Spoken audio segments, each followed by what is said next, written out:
साथियों नमस्कार।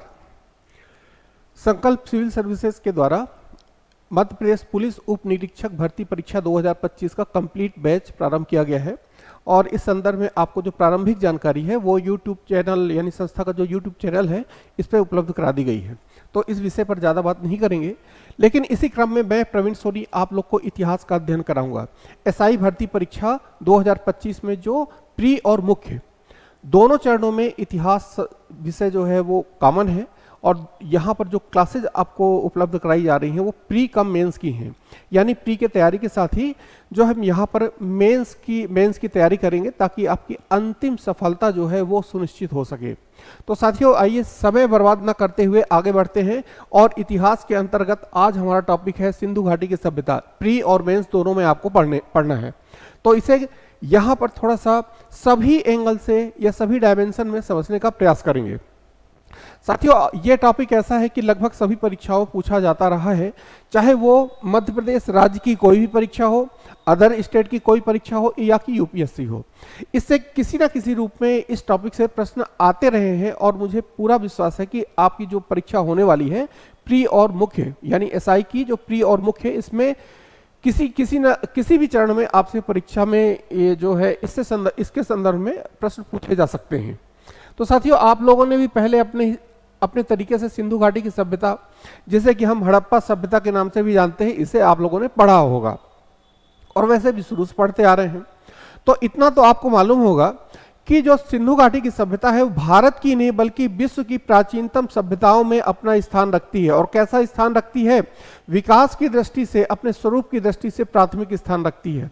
अब ये विश्व की कौन कौन सी प्राचीनतम सभ्यताएं थी? तो मेसोपोटामिया, जिसे कि हम सुमेर की सभ्यता कहते हैं, दूसरी सभ्यता थी फारस की सभ्यता और तीसरी सभ्यता थी मिस्र की सभ्यता। तो ये विश्व की प्राचीनतम सभ्यताएं हैं और इन्हीं में शामिल थी प्राथमिक स्थान पर हमारी सिंधु घाटी की सभ्यता या हड़प्पा सभ्यता। ये सभी सभ्यताएं कैसी थीं? ये सभी सभ्यताएं जो थी ये नगरीय सभ्यताएं, ये नगरीय सभ्यता केवल सिंधु घाटी की सभ्यता थी, लेकिन ये सभी सभ्यताएं जो है नदी घाटी सभ्यताएं थी, यानी जो इन सभ्यताओं का जो पालन पोषण किया था वो नदियों ने किया था। तो वैसे भी आपको मालूम है कि नदियों को सभ्यताओं का पालना ग्रह कहा गया है। क्या कहा गया है? सभ्यताओं का पालना ग्रह नदियों को कहा गया है। तो ऐसी ही सिंधु घाटी की सभ्यता थी। इसके विकास में, इसके लालन पालन में, इसके उद्भव में नदियों की ही मुख्य भूमिका थी। उदाहरण के तौर पर हम देखें तो सिंधु घाटी की सभ्यता नदी घाटी सभ्यता इसलिए थी कि इसके जितने भी नगर हमें प्राप्त हुए हैं वो किसी न किसी नदी के तट पर ही अवस्थित थे। उदाहरण के तौर पर जो इसका सिंधु घाटी वाला क्षेत्र है, जो यहाँ से महत्वपूर्ण नगर प्राप्त हुए हैं, जैसे हड़प्पा, मोहनजोदड़ो, चनहूदड़ो, मांडा, रोपड़, ये कैसे नगर थे? ये सिंधु नदी तंत्र की जो नदियां थी इसके आसपास स्थित थे। जबकि आंतरिक भाग में हम देखें तो जो अन्य नगर थे, उदाहरण के तौर पर लोथल भोगवा नदी के तट पर, आलमगीर पुल हिंडन नदी के तट पर, दायमाबाद जो सबसे दक्षिणी छोर है वो प्रवरा नदी के तट पर, बनवाली, कालीबंगा, इसी तरह से सभी जितने हैं किसी न किसी नदी के तट पर स्थित थे। और यही कारण है कि जो हमारी सिंधु घाटी की सभ्यता है वो भी कैसी थी? जो नदी घाटी सभ्यता थी। अब यहाँ पर साथियों इसके विस्तार की बात करें तो जो ये सभ्यता है सिंधु घाटी की सभ्यता, ये भारत के मुख्य रूप से पश्चिमोत्तर वाले क्षेत्र में स्थित थी। ये तो वर्तमान भारत है, लेकिन जब इसकी खोज हुई तो इसके अंतर्गत जो वर्तमान पाकिस्तान है वो भी शामिल था। तो यहाँ पर एक मिनट पहले आप देख लीजिए कि किन किन क्षेत्रों में यह सभ्यता जो है विस्तारित थी। तो यह सभ्यता मुख्य रूप से वर्तमान के 3 देशों में विस्तारित थी। इनमें से पहला पाकिस्तान, और केवल ऐसे हमें 2 स्थान प्राप्त हुए हैं जो कि वर्तमान अफगानिस्तान में स्थित थे। तो ये कुछ इस तरह से पश्चिमोत्तर भाग, यानी इनका विस्तार कहां था? वर्तमान भारत, वर्तमान पाकिस्तान और वर्तमान अफगानिस्तान। हालांकि अफगानिस्तान में केवल 2 ही स्थान प्राप्त हुए हैं, एक सूर्तघोई और दूसरा मुंडीगाग। ठीक है, तो चलिए आइए यहां पर समझते हैं, थोड़ा सा इसके विस्तार को मैप से समझने का प्रयास करते हैं। एक चीज ध्यान रखिएगा आप लोग कि जो इस टॉपिक के संदर्भ में जो प्रश्न अभी तक आए हुए हैं वो किस प्रारूप में आए हैं कि कौन सा नगर किस नदी के तट पर है, किस नगर के उत्खननकर्ता कौन है, इसकी खोज कब हुई और कौन कौन सी महत्वपूर्ण पुरावशेष यहाँ से यानी प्राचीन वस्तुएं प्राप्त हुई हैं। तो साथियों ये जो है पहली बात तो ये निकल कर आई कि जो ये पूरी सभ्यता थी वो भारत के पश्चिमोत्तर भारत में स्थित थी, और मैंने आप लोग को बतलाया कि ये पूरी की पूरी सभ्यता किसी न किसी नदी के तट पर स्थित थी। उदाहरण के तौर पर यहाँ पर मैप से समझने का प्रयास करते हैं। मैप स्टडी में क्या होता है कि अध्ययन हमारा सरल हो जाता है, तो यहाँ पर नए तरीके से समझते हैं। आपको मालूम है कि ये सिंधु नदी है, ये तिब्बत के पठार से निकलती है। आप लोगों ने भूगोल पढ़ा होगा भूगोल में। और इसी प्रकार से एक और नदी है चेनाब, ये इस तरीके से, और चेनाब के ठीक नीचे से जो है ये रावी नदी, और यहीं पर तिब्बत के पठार से निकलती है कौन सी, सतलज नदी। सतलज नदी। तो ये जो सिंधु घाटी की सभ्यता से संबंधित है, ये मुख्य रूप से 4 नदियां थी, सिंधु तंत्र की 4 नदियां थी।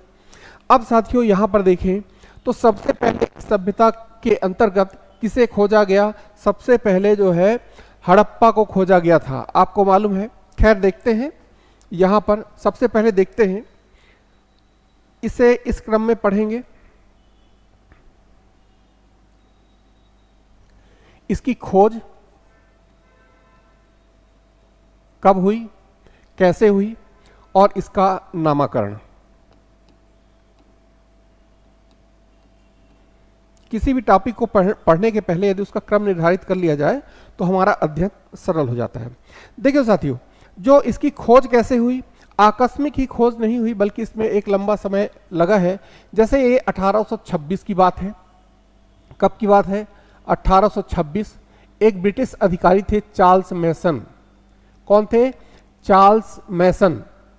तो इन्हें जो है अपने अन्वेषण के दौरान जो पंजाब प्रांत है, पंजाब हालांकि वर्तमान में पंजाब का एक बड़ा भाग पाकिस्तान में है और शेष भाग भारत में है, तो पंजाब के प्रांत में कुछ यहाँ पर इन्हें जो है अवशेष प्राप्त हुए। किसके अवशेष, प्राचीन वस्तुएं प्राप्त हुई। प्राचीन वस्तुएं प्राप्त हुई थी किन्हें, चार्ल्स मैसन को। जब इन्हें यहां से इस क्षेत्र से कुछ प्राचीन वस्तुएं प्राप्त हुई तो इनका ध्यान इस ओर गया कि इस क्षेत्र के भूगर्भ में एक प्राचीन सभ्यता के साक्ष्य दबे हो सकते हैं। यानी इस सभ्यता की ओर जो सबसे पहले पूर्वाभास हुआ था जिन्हें, और जिनका ध्यान सबसे पहले गया था वो कौन थे, चार्ल्स मैसन हैं। चार्ल्स मैसन, इनका ध्यान गया था। और वास्तव में पंजाब के क्षेत्र में देखिए यहां पर मैप में जो ये वाला पूरा क्षेत्र है ये पंजाब का क्षेत्र कहलाता है, यानी कुछ भाग भारत में और कुछ भाग पाकिस्तान में। तो इन्हें किस स्थान पर प्राप्त हुआ था साथियों, वो स्थान कोई और नहीं बल्कि हड़प्पा ही था, और इसी क्षेत्र की सबसे पहले खुदाई की गई थी। इसके बाद जो अगला क्रम यहां पर आया तो अलेक्जेंडर कनिंघम। आपको मालूम है कि भारतीय पुरातत्व विभाग के जनक किन्हें कहा जाता है, अलेक्जेंडर कनिंघम को ही कहा जाता है। तो अलेक्जेंडर कनिंघम ने एक लंबे समय तक यहां पर सर्वेक्षण कराया था, लेकिन सर्वेक्षण कराने के बाद कोई निष्कर्ष नहीं निकल सका।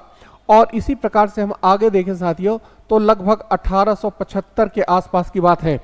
1856 की बात है। 1856 में यहां पर रेल लाइन बिछाई जा रही थी। किस क्षेत्र में, कराची से लाहौर के मध्य में। हालांकि ज्यादा ये परीक्षा में पूछा नहीं जाता है, फिर भी कहानी जैसा समझने में कोई खराबी नहीं है। कराची से लाहौर के मध्य में। तो इस दौरान इस रेल लाइन को बिछाते समय यहां से कुछ ऐसे पुरावशेष प्राप्त हुए, जैसे ईंटें प्राप्त हुई, मृद भांड प्राप्त हुए, यानी मिट्टी के बने हुए बर्तन प्राप्त हुए, और इसके अलावा भी कुछ अन्य जो है वस्तुएं प्राप्त हुई। तो इससे ये स्पष्ट हुआ कि इस भूगर्भ के नीचे जो है एक पुरानी सभ्यता के साक्ष्य दबे होने की पुष्टि हुई, लेकिन वास्तव में एक लंबे समय तक इस पूरी सभ्यता के संदर्भ में कोई कार्य नहीं किया गया। लेकिन 1921 सभ्यता को, इस पूरी सभ्यता को प्रकाश में लाने का सबसे महत्वपूर्ण वर्ष था जब सर जॉन मार्शल, ये भी ब्रिटिश अधिकारी थे और ये एएसआई के अध्यक्ष बनाए गए। सर जॉन मार्शल 1921 में एएसआई के अध्यक्ष बनाए गए और इनके दो मुख्य सहयोगी थे। एक थे राय बहादुर दयाराम साहनी। इनके कौन सहयोगी थे साथियों?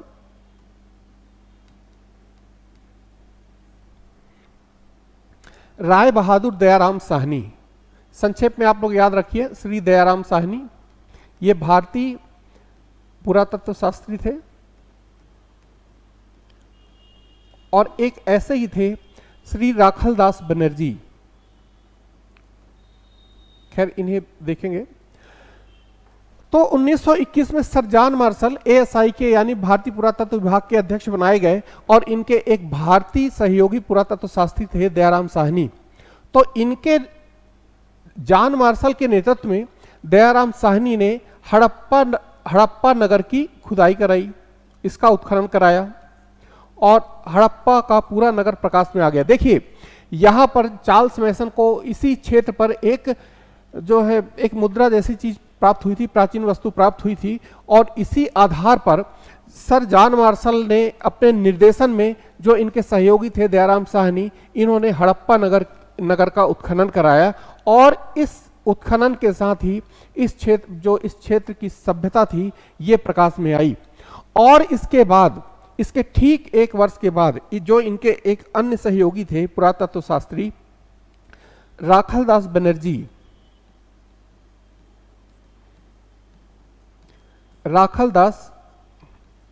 बनर्जी, इन्होंने 1922 में सर जॉन मार्शल के नेतृत्व में ही मोहनजोदड़ो का उत्खनन कराया। मोहनजोदड़ो का उत्खनन कराया। अब ये दोनों नगर ऐसे थे कि इन दोनों ही नगरों के प्रकाश में आने से ये स्पष्ट हो गया कि इस पूरे क्षेत्र के भूगर्भ में एक विकसित प्राचीन सभ्यता के अवशेष दबे पड़े हैं। और इसके बाद साथियों इस पूरे क्षेत्र का विस्तार से सर्वेक्षण किया गया और अन्वेषण किया गया और इसी क्रम में जब यहाँ उत्खनन कार्य हुआ तो नगरों की, मतलब ये इस सभ्यता से संबंधित नगरों की पूरी एक श्रृंखला सामने आने लगी, जो कि वर्तमान समय तक सामने ये सिंधु सभ्यता के छोटे बड़े स्थल सामने आ रहे हैं। चलिए, तो अब यहां पर देखिए साथियों कि खोज के कुछ इस तरह से चरण थे। अब यहां पर नामाकरण देखें तो सबसे पहले इसे हड़प्पा सभ्यता कहा गया। क्यों? क्योंकि इसका खोजा गया पहला नगर क्या था? हड़प्पा ही था। और दूसरा, जब जैसे जैसे इस सभ्यता को सामने लाने का कार्य हुआ तो पूरे सिंधु घाटी क्षेत्र में ऐसे कई नगरों के अवशेष प्राप्त हुए, यहां से बड़ी मात्रा में जो है प्राचीन वस्तुएं प्राप्त हुई। तो इसे क्या कहा गया? दूसरा नाम दिया गया सिंधु सभ्यता। एक तीसरा नाम भी इसका दिया गया, इसका नाम था सिंधु सरस्वती सभ्यता। सिंधु सरस्वती सभ्यता। अब ये नाम क्यों दिया गया भाई? उसका कारण यह था कि जो राजस्थान वाला क्षेत्र है, राजस्थान वाला जो क्षेत्र है, यहां पर सरस्वती नदी विलुप्त प्राय जो है, सरस्वती नदी के आसपास जो है इस सभ्यता का भी विस्तार हुआ था। इसका विस्तार हुआ था और इसका केंद्र जो था वो था कालीबंगा। केंद्र क्या था? कालीबंगा। तो इसी आधार पर जो विद्वानों ने इसका तीसरा नाम दिया था वो था सिंधु सरस्वती सभ्यता। ठीक, एक चीज आप लोग और ध्यान रखिएगा कि जब हम पढ़ते हैं सिंधु घाटी की सभ्यता को तो ज्यादातर सिंधु नदी के क्षेत्र के जो नगर हैं और यहां से प्राप्त अवशेष इन पर ज्यादा फोकस करते हैं, लेकिन वास्तव में जो इस सभ्यता का सबसे अधिक संकेंद्रण था वो जो हाकरा घग्गर वाला क्षेत्र है, यहां पर इस सभ्यता, ये सभ्यता थी वो एक मतलब कहना चाहिए वो केंद्रित थी।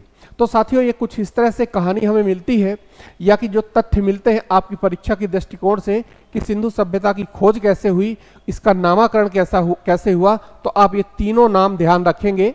तीसरे नाम का कारण मैंने आप लोग को यहां पर लिख के बतला दिया। चलिए आइए वापस लौटते हैं अपने पेज पे। तो साथियों हमने अभी तक देखा कि सभ्यता की खोज हो गई, इसका नामकरण हो गया। अब यहां से कौन कौन से नगर प्राप्त हुए हैं इसे मैप में समझने का प्रयास करते हैं।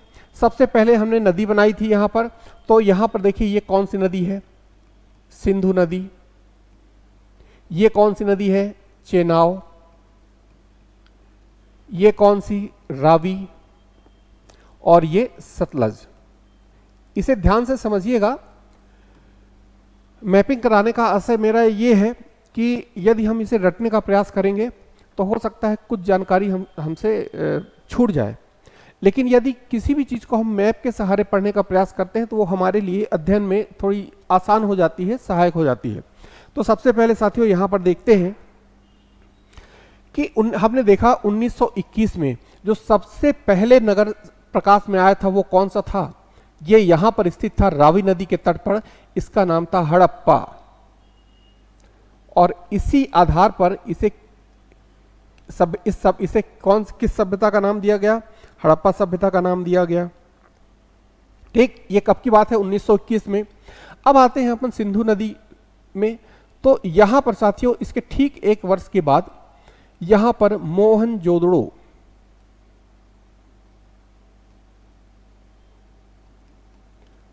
और मोहनजोदड़ो के ठीक नीचे ही चनहुदड़ो नाम का स्थान था।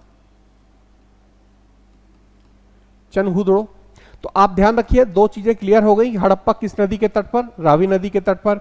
और मोहनजोदड़ो और इससे मिलता जुलता नाम जो चनहुदड़ो है वो किस नदी के तट पर, तो साथियों सिंधु नदी के तट पर। इसके अलावा भी कुछ जो अन्य महत्वपूर्ण स्थान हैं इन पे नजर डालते हैं।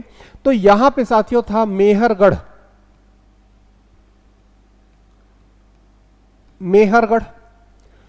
और इसके अलावा यहां पर एक स्थान है भारत के जो वर्तमान भारत का जो जम्मू कश्मीर क्षेत्र है, चेनाब नदी के तट पर, यह था मांडा। इसके बाद आइए देखते हैं यहां पर, अच्छा ये यहां पर देखिए जो अफगानिस्तान में है दो मुख्य स्थान थे, ध्यान रखिएगा, कई बार पूछा गया है। एक है सूरतगोई और जो अगला है मुंडीगाक।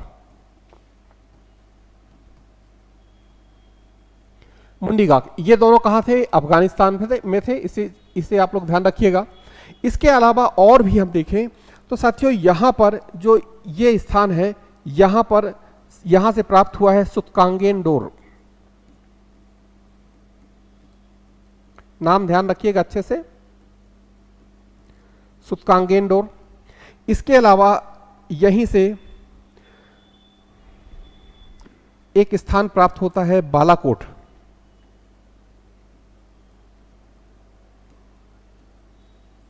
ठीक, चलिए इसके बाद आते हैं भारत के अंदर कौन कौन से स्थान प्राप्त हुए हैं। तो भारत में कुछ महत्वपूर्ण स्थान प्राप्त हुए हैं, जिनमें से सबसे चर्चित स्थानों की स्थिति देखेंगे। ये यहां पर है लोथल। इसके ठीक ऊपर है गुजरात में ही कुंतासी।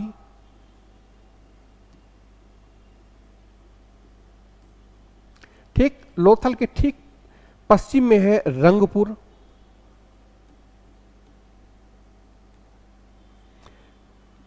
यहां कच्छ की खाड़ी में जो है धौलावीरा।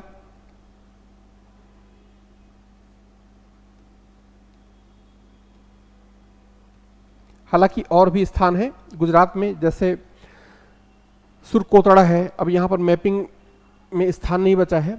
इसके बाद साथियों मांडा के ठीक नीचे यहां पर देखें तो जो पंजाब वाला क्षेत्र है, रोपड़। इसके अलावा बनवाली, राखीगढ़ी, ये दोनों स्थान कहां हैं, हरियाणा में स्थित थे। राजस्थान में एक महत्वपूर्ण स्थान कालीबंगा,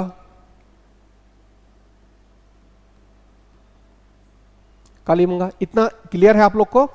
हम लोगों ने यहां पर मैपिंग करके देखा।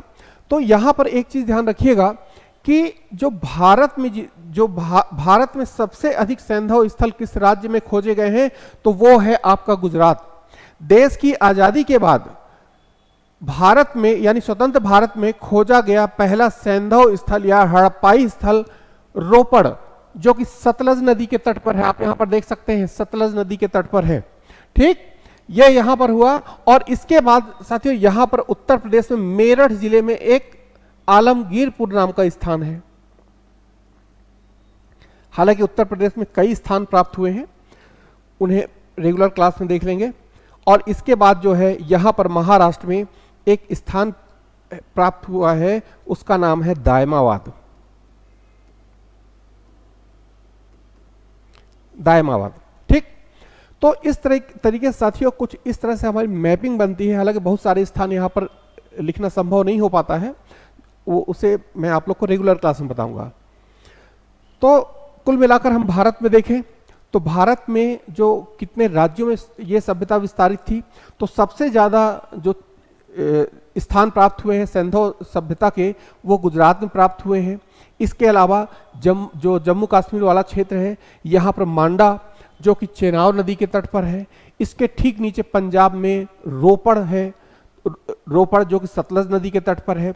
और पंजाब से लगा हुआ जो हरियाणा राज्य है, वहां से हालांकि कई स्थान प्राप्त हुए हैं, लेकिन यहाँ पर दो स्थान महत्वपूर्ण हैं। एक तो है बनवाली, दूसरा राखीगढ़ी, ठीक। तो ये इस तरह से कुछ यहाँ पर स्थानों की स्थिति है। अब साथियों यहाँ पर देखिए कि मैंने आप लोग को बतलाया था कि जितने भी नगर हैं वो किसी न किसी नदी के तट पर स्थित थे।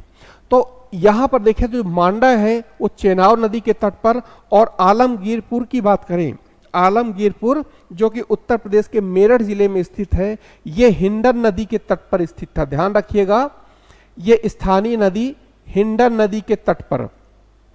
इसके अलावा जो दायमावाद है, ये साथियों प्रवरा नदी के तट पर स्थित था, प्रवरा नदी।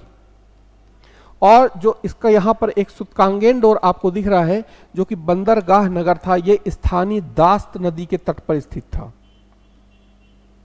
दास्त नदी। अब यहां से आपके प्रश्न परीक्षा में कई बार बन चुके हैं। अब पहली बात तो ये कि इस सभ्यता का जो विस्तार कुछ इस तरह से था, तो इनका अंतिम छोर भी तो होगा, सुदूर उत्तरी बिंदु या उत्तरी क्षेत्र, दक्षिणी क्षेत्र, सुदूर पूर्वी क्षेत्र और पश्चिमी क्षेत्र। तो साथियों इसका जो सुदूर उत्तरी क्षेत्र था, यानी उत्तर दिशा में सबसे दूर में स्थित ये मांडा था, जबकि जो पूर्व में स्थित जो इसका क्षेत्र था वो था आलमगीरपुर। आलमगीरपुर इसका सबसे पूर्वी छोर था। कुछ इस तरह से इसे आप लोग ध्यान रखिएगा। और इसके अलावा जो पश्चिमी छोर था, जो सबसे पश्चिम में स्थित क्षेत्र था, वो कौन सा था? सुतकांगेंडोर, जो कि दास्त नदी के तट पर स्थित था। जबकि सबसे दक्षिणी छोर महाराष्ट्र में स्थित प्रवरा नदी के तट पर स्थित दायमावाद था। और इस तरह से हम यहाँ पर देखते हैं कि सिंधु सभ्यता का कुछ इस तरह से क्षेत्र उभर कर आता है। एक चीज ध्यान रखिएगा, मध्य प्रदेश पीएससी और Madhya Pradesh police sub inspector की तैयारी करने वाले, कि मध्य प्रदेश राज्य से सिंधु सभ्यता से संबंधित कोई भी स्थान और कोई भी पुरावशेष प्राप्त नहीं हुआ है। इस चीज पे आप लोग क्लियर रहिएगा।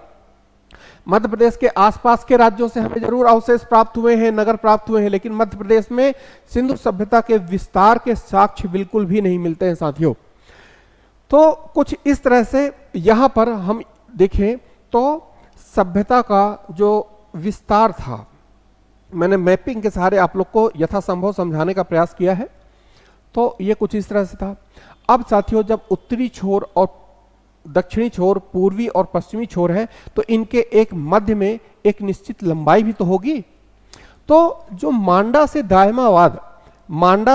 दायमावाद यानी उत्तर से लेकर जो दक्षिण तक का, यानी उत्तर से लेकर दक्षिण तक की जो कुल दूरी थी, कुल लंबाई थी, वो थी 1600 किलोमीटर। 1600 किलोमीटर, जबकि पश्चिम से यानी सुतकांगेंडोर से लेकर आलमगीरपुर तक, या कहें आलमगीरपुर से लेकर सुतकांगेंडोर तक की मध्य की दूरी ये 1100 किलोमीटर थी। ठीक, तो ये इसका भौगोलिक विस्तार।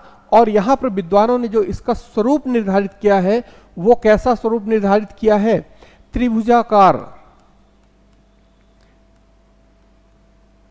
त्रिभुजाकार आकृति में विस्तारित था। इसके अलावा जो इसका पूरा क्षेत्रफल था साथियों, क्षेत्रफल वो था 12,99,600 वर्ग किलोमीटर। यानी जो सभ्यता का पूरा विस्तार था ये लगभग 12,99,000 और 600 किलोमीटर तक विस्तारित था। अपन मोटा मोटा मान सकते हैं कि लगभग 13 लाख किलोमीटर।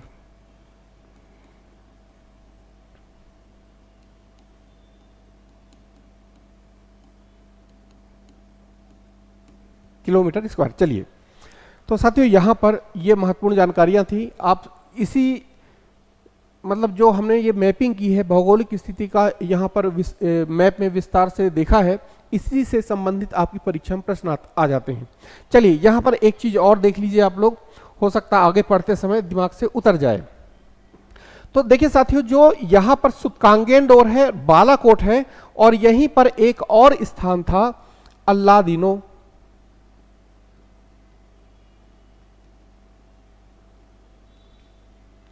अब आपको मालूम है ये कैसा समुद्र तट, ये कौन सा समुद्र तट है?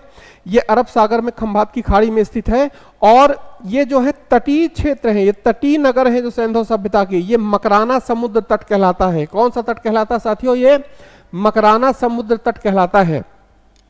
तो जो इसका सुतकांगेंडोर, बालाकोट, अल्लादीनो और जो भारत के गुजरात में लोथल स्थित था, ये कुछ इस तरह से, ये कैसे हैं? ये समुद्र के तट पर स्थित हैं। तो ये कैसे क्षेत्र हैं? ये बंदरगाह नगर के रूप में प्राप्त हुए हैं। ध्यान रखिएगा, लोथल तो काफी प्रसिद्ध था।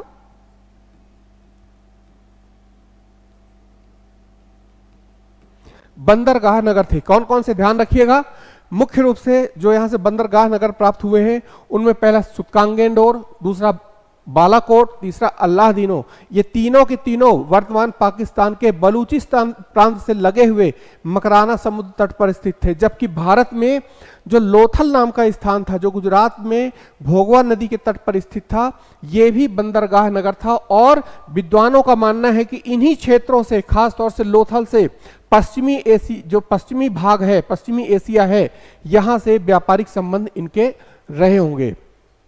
तो साथियों, हमने अभी सिंधु घाटी की सभ्यता में कौन कौन से टॉपिक कवर किए? सबसे पहले हमने देखा खोज किस तरह से हुई, किन क्रम में हुई, इनका नामकरण। 3 नाम यहां पर विद्वानों ने बताए हैं और तीनों नाम के पीछे कारण क्या है वो हमने देखा। और इसके बाद हमने इस सभ्यता के संदर्भ में पूरा भौगोलिक विस्तार जो है मैप के माध्यम से समझने का प्रयास किया है। उम्मीद करता हूं कि आप लोग को समझ में आया होगा। और इसके बाद साथियों, ये तो हमारा बेसिक जो था प्रारंभिक जानकारी के अंतर्गत ये कंप्लीट हुआ। लेकिन अब यहां पर प्रश्न उठता है साथियों, एक पूरी की पूरी प्राचीन सभ्यता तो प्रकाश में आ गई थी। अब ये प्रश्न उठता है कि कोई भी सभ्यता है, वो उस सभ्यता के कोई संस्थापक रहे होंगे, यानी मानो कि कोई ना कोई प्रजाति तो यहां पर निवास करती रही होगी और किसी एक विशेष प्रजाति ने, मानो कि किसी एक विशेष प्रजाति ने इस सभ्यता की स्थापना की होगी।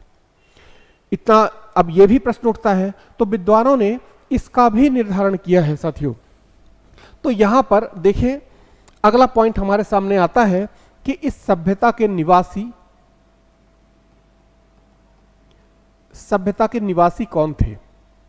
ठीक, अब इस सभ्यता में निवास करने वाले कौन, ये किस प्रकार के मानव थे, वो तो प्रजाति के आधार पर, प्रजातिगत मतलब जो विशेषताएं हैं उनके आधार पर ही स्पष्ट हो सकती थी। तो विद्वानों ने यहां पर सहारा लिया मानव के अस्थि अवशेषों का। यानी यहां के जो अनेक स्थान हैं, जैसे राखी गढ़ी है, लोथल है, यहां से जितने भी मानव के अस्थि अवशेष प्राप्त हुए हैं, मानव के अस्थि पिंजर प्राप्त हुए हैं, उनका अध्ययन करके ये पता लगाया कि यहां पर कितनी प्रजाति के लोग रहते थे। अब इनमें भी भारी विविधता थी, ध्यान रखिएगा, इनमें भी भारी विविधता थी। तो यहां से मुख्य रूप से 4 प्रजाति के मानव के अस्थि अवशेष प्राप्त हुए हैं। पहला तो ये था प्रोटो ऑस्ट्रेलॉइड,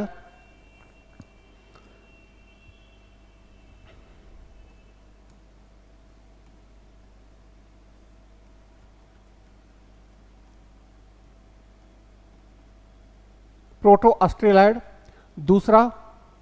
दूसरा कौन सा प्राप्त हुआ? मंगोलाइड।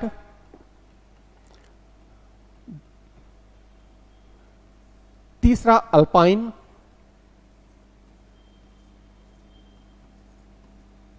और चौथा भूमध्य सागरी।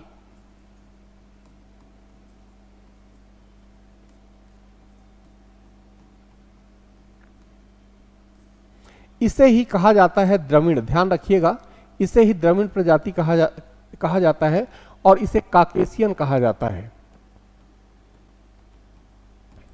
तो यहां से कितने प्रकार के मानव के अस्थि अवशेष साथियों प्राप्त हुए?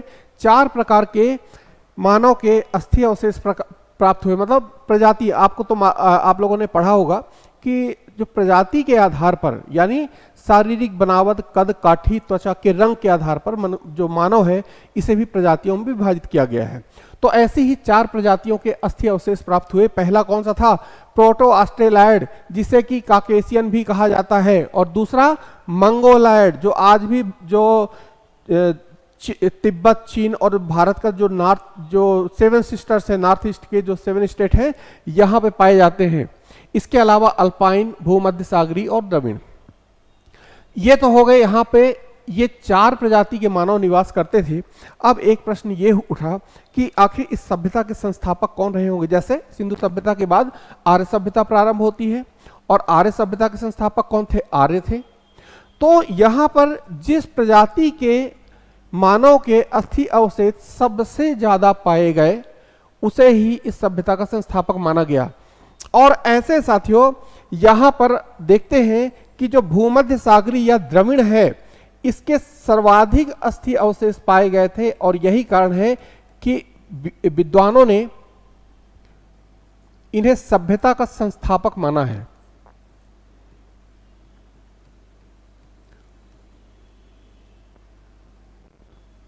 सभ्यता का संस्थापक माना है। लेकिन यहां पर, हालांकि इसके संदर्भ में परीक्षा में कई बार प्रश्न पूछे जा चुके हैं, लेकिन यदि इससे और डीप में जाता है, यदि मुख्य परीक्षा में और गहराई में जाकर या कि और ऊंचे स्तर का प्रश्न पूछता है, तो आपसे यह भी पूछा जा सकता है कि इस सिंधु क्षेत्र में आने वाली पहली मानव प्रजाति कौन सी थी? सिंधु क्षेत्र में आने वाली पहली मानव प्रजाति कौन थी? तो ध्यान रखिएगा, प्रोटो ऑस्ट्रेलॉइड विद्वानों ने इसे माना है। यानी सिंधु क्षेत्र में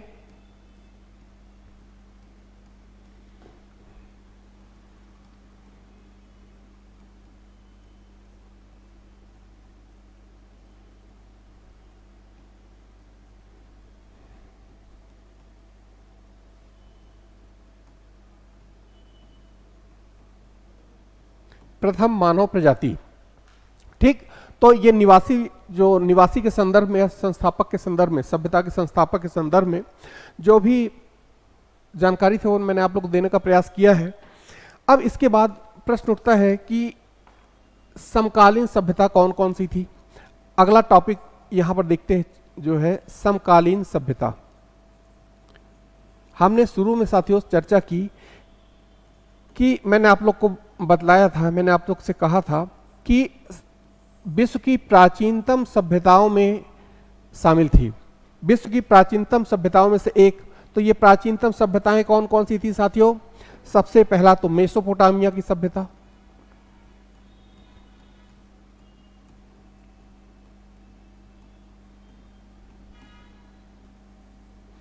ये वर्तमान में जो इराक है, इराक वाला क्षेत्र, उसे ही कहा जाता है। दूसरा है फारस की सभ्यता, यानी जो वर्तमान में ईरान वाला क्षेत्र है। कौन सा? ईरान वाला क्षेत्र। और अगला है मिस्र की सभ्यता। ये और जो यहां पर जो इसके समकालीन थी सिंधु घाटी की सभ्यता। इतना क्लियर है आप लोग को? अब ये प्रश्न उठता है साथियों कि क्या इन सभ्यताओं में आपस में कोई संपर्क थे, व्यापारिक आर्थिक संबंध या सांस्कृतिक जो संपर्क थे? तो उपलब्ध प्रमाणों से ये स्पष्ट हुआ है कि जो सिंधु सभ्यता है या कि जो ये 3 अन्य सभ्यताएं हैं, इनके पारस्परिक संबंध थे, आर्थिक संबंध थे, सांस्कृतिक संबंध थे। उदाहरण के तौर पर सिंधु सभ्यता के कई जो कई पुरावशेष, कई प्राचीन वस्तुएं हमें इन सभ्यताओं से प्राप्त हुई हैं। वहीं इन सभ्यताओं के संदर्भ में हम देखें तो सिंधु सभ्यता में कई मुहरें प्राप्त हुई हैं, कुछ अन्य वस्तुएं प्राप्त हुई हैं। उदाहरण के तौर पर हम देखें तो जो फारस की एक मुद्रा है वो हमें कहां से प्राप्त होती है? ये लोथल, कालीबंगा से प्राप्त होती है। लोथल से इसी तरह से हमें अन्य जो अन्य सभ्यताएं हैं इनकी मुहरें प्राप्त हुई हैं, वस्तुएं प्राप्त हुई हैं। इसी प्रकार से हम मिस्र में देखें तो मिस्र में और मेसोपोटामिया में सिंधु सभ्यता का बना हुआ एक श्रृंगारदान यानी बेंटी बॉक्स प्राप्त हुआ है। चलिए ये तो क्लियर हो गई, अभी आगे और क्लियर करेंगे जो स्थान है जब इनके विषय में पढ़ेंगे। तो साथियों यहाँ पर एक और महत्वपूर्ण साक्ष्य मिलता है। मेसोपोटामिया से एक जो है अभिलेख प्राप्त हुआ है, एक अभिलेख प्राप्त हुआ है। इसमें इस अभिलेख में 3 शब्दों का उपयोग किया गया है। इस अभिलेख में जो है 3 शब्दों का उल्लेख किया गया है। पहला शब्द है दिलमुन, दूसरा शब्द मिलता है माकन और तीसरा शब्द मिलता है हमें मेलुहा। इस अभिलेख में हमें 3 शब्द मिलते हैं। इस अभिलेख में कौन कौन से? दिलमुन, माकन और मेलुहा। अब यहां पर विद्वानों ने जो दिलमुन की पहचान की है साथियों, ये की है बहरीन से, जो वर्तमान में बहरीन द्वीप है, बहरीन से इसकी पहचान की है। और माकन की पहचान जो है वर्तमान में ओमान से की गई है। जबकि जो मेलुहा शब्द यहां पर हमें दिखाई दे रहा है, इसकी पहचान सिंधु क्षेत्र से की गई है। सिंधु घाटी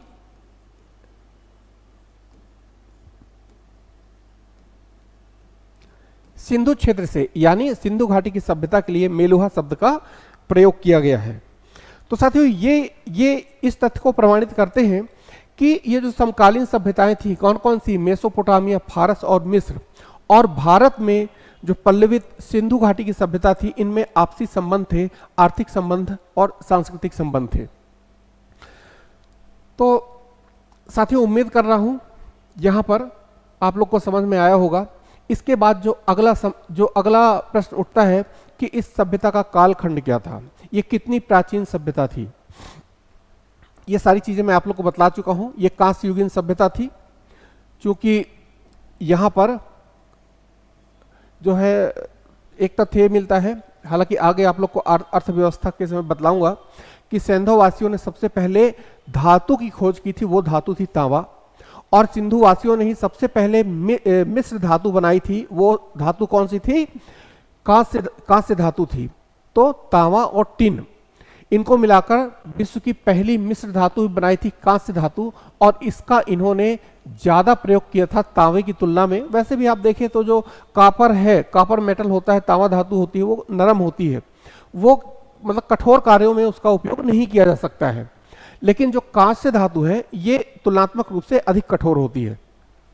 तो साथियों इसे कांस्य युगीन सभ्यता कहा जाता है, कांस्य युगीन सभ्यता कहा जाता है। अब इसके संदर्भ में एक और बात आती है, चलिए आगे देखेंगे। इसके बाद जो काल निर्धारण यानी इसके समय का निर्धारण विद्वानों ने किस तरीके से किया है, तो जो सबसे प्रमाणिक समय हमें प्राप्त होता है वो रेडियो कार्बन विधि से। यानी किसी भी प्राचीन वस्तु के मतलब उसका काल निर्धारण किस मेथड से किया जाता है? रेडियो कार्बन मेथड, जिसे संक्षेप में C14 कहते हैं। तो C14 के द्वारा इस सभ्यता का जो समय निर्धारित किया गया है वो 2300 ईसा पूर्व से लेकर 1750 ईसा पूर्व।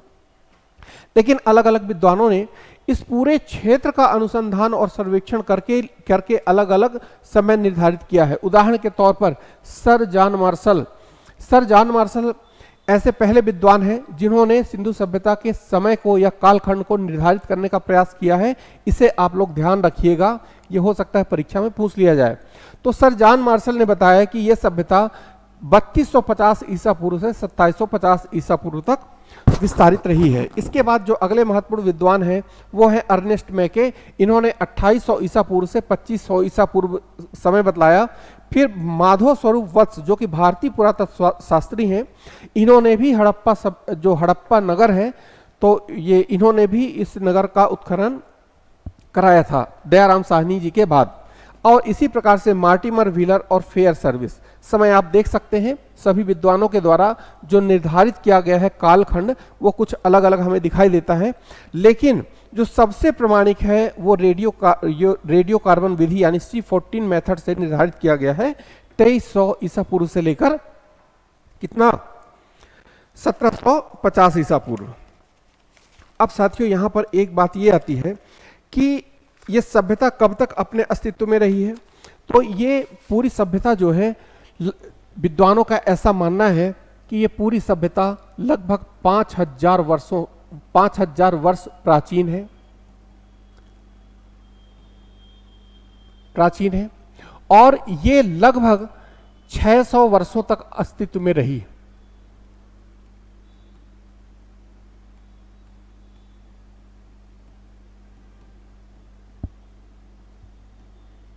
छह 600 वर्षों तक अस्तित्व में रही। अब यहां पर एक तथ्य और उठता है, कोई भी सभ्यता होती है उसके 3 चरण माने जाते हैं। एक तो सबसे पहले प्रारंभिक अवस्था, विकसित अवस्था और पतोन्मुख अवस्था। तो जो विद्वानों ने इसकी सबसे परिपक्व यानी सबसे विकसित अवस्था मानी है, इसे भी ध्यान रखिएगा, यह हो सकता है आपसे परीक्षा में पूछ ली जाए।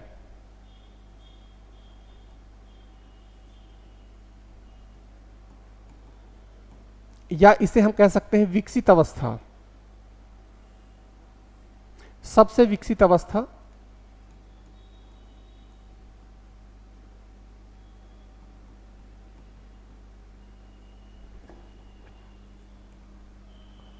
वो माना है 2200 ईसा पूर्व से लेकर लगभग 2000 ईसा पूर्व।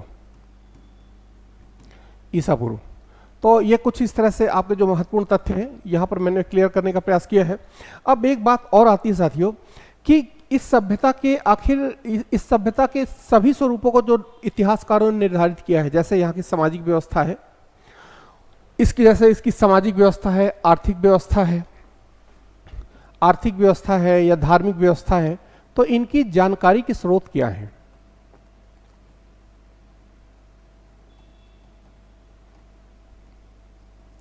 तो आप लोग ध्यान रखिएगा कि यहां से बड़ी संख्या में प्राचीन वस्तुएं प्राप्त हुई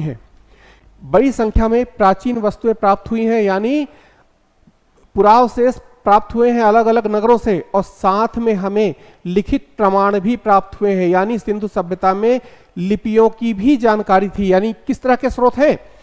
पहली बात तो ये कि यहां से जानकारी के दो तरह के स्रोत प्राप्त होते हैं। पहली बात, जो पहला स्रोत है वो पुरावशेष यानी प्राचीन वस्तुएं।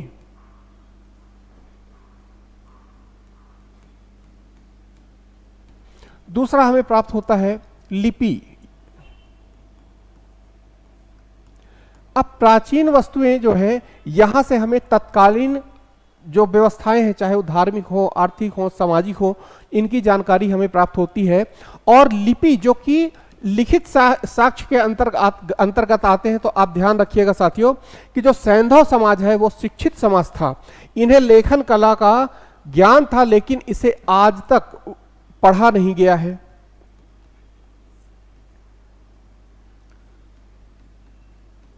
लिपि आपको मैं अलग से पढ़ाऊंगा, लास्ट में लिपि के विषय में मैं आप लोग को अलग से विस्तार से जानकारी दूंगा। इन्हें पढ़ा नहीं गया है। तो कुल मिलाकर जो हमें सिंधु सभ्यता की जानकारी का एकमात्र स्रोत हमें प्राप्त होता है वो क्या है?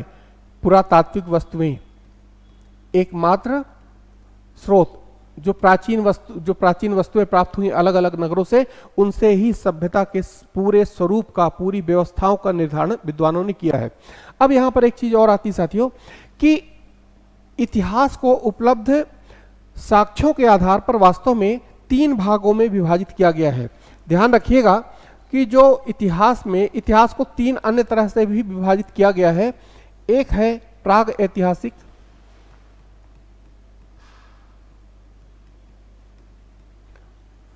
दूसरा आद्य ऐतिहासिक,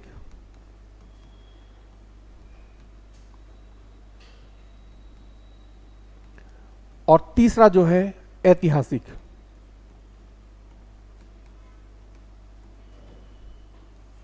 ठीक, ये 3 कालखंडों में विभाजित किया गया है। अब ये प्राग ऐतिहासिक, आद्य ऐतिहासिक और ऐतिहासिक क्या है?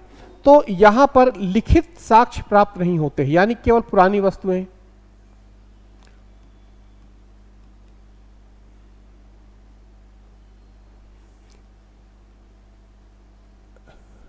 लिखित प्रमाण हमें प्राप्त नहीं होते। उदाहरण के तौर पर जो प्राग ऐतिहासिक काल है, जिसे हम पाषाण काल के नाम से भी जानते हैं, कोई लिखित साक्ष्य नहीं है।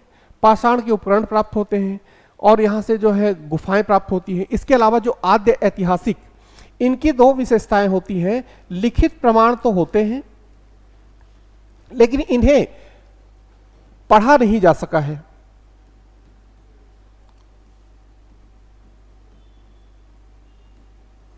लेकिन पढ़ा नहीं गया है। अभी हमने चर्चा की ना कि सिंधु सभ्यता की में लिपि के प्रमाण तो प्राप्त हुए हैं लेकिन उन्हें अभी तक पढ़ा नहीं गया। तो स्वाभाविक रूप से इस कालखंड के अंतर्गत सिंधु घाटी की सभ्यता को रखा गया है। और ऐतिहासिक, जहां पे हमें वस्तुएं भी प्राप्त होती हैं, जैसे अभिलेख हैं, फिर लिखित साक्ष्य भी प्राप्त होते हैं, इसके अलावा यात्रियों के विवरण।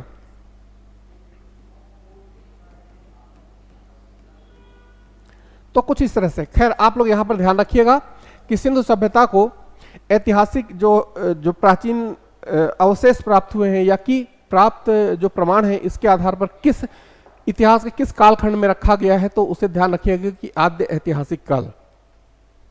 ठीक, तो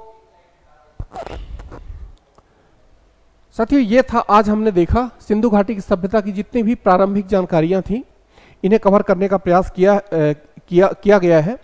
और आपके रेगुलर क्लास में इस टॉपिक को दोबारा पढ़ाया जाएगा और विस्तार से पढ़ाया जाएगा।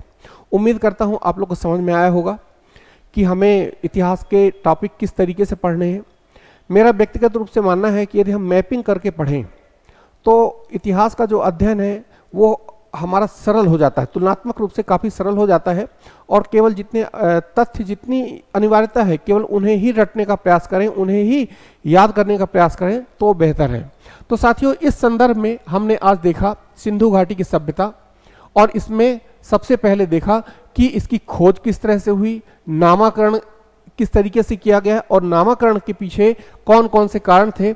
इसके बाद मैप के सहारे मैंने आप लोग को बताने का प्रयास किया है कि इसका भौगोलिक विस्तार कितना था और इसके जो सुदूर पॉइंट हैं वो कौन कौन से थे, क्षेत्रफल कितना है। और इसके अलावा इसी क्रम में आगे बढ़ते हुए यहाँ इस सभ्यता के निवासी कौन थे, संस्थापक कौन थे, इनसे संबंधित मैंने आप लोग को 2 महत्वपूर्ण तथ्य दिए हैं। और समकालीन सभ्यता कौन कौन सी थी, इनके सिंधु सभ्यता के साथ कैसे संबंध थे, और इन संबंधों को प्रमाणित करने, जो प्रमाणित किस तरीके से होता है, कौन कौन से साक्ष्य हैं, उसके संदर्भ में मैंने आप लोग को बतलाने का प्रयास किया है। इसके अलावा इसके बाद आज का जो अन्य टॉपिक था, वो चैप्टर था, उसमें जानकारी के स्रोत कौन कौन से हैं।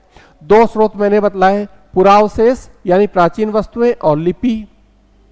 तो पुरावशेष में भी बहुत सारी चीजें आती हैं, आगे देखेंगे। तो लिपि के अंतर्गत, चूंकि लिपि प्राप्त हुई है, यानी यहाँ से जो है लिपि के साक्ष्य प्राप्त हुए हैं, लिपि विस्तार से बताऊंगा, लेकिन न पढ़ने के आधार पर इसे आद्य ऐतिहासिक कालखंड में रखा गया है। तो आज का लेक्चर साथियों यहीं पर समाप्त करते हैं। उम्मीद करता हूं आप लोग को समझ में आया होगा, और आगामी लेक्चर में आपके जो सिंधु सभ्यता के महत्वपूर्ण स्थान, इनके उत्खननकर्ता, इनकी खोज और यहाँ से प्राप्त महत्वपूर्ण वस्तुओं के संदर्भ में जानकारी प्राप्त करेंगे। तो उम्मीद करता हूं आप लोग को समझ में आया होगा। जय हिंद, जय भारत। मिलते हैं आगामी लेक्चर पे।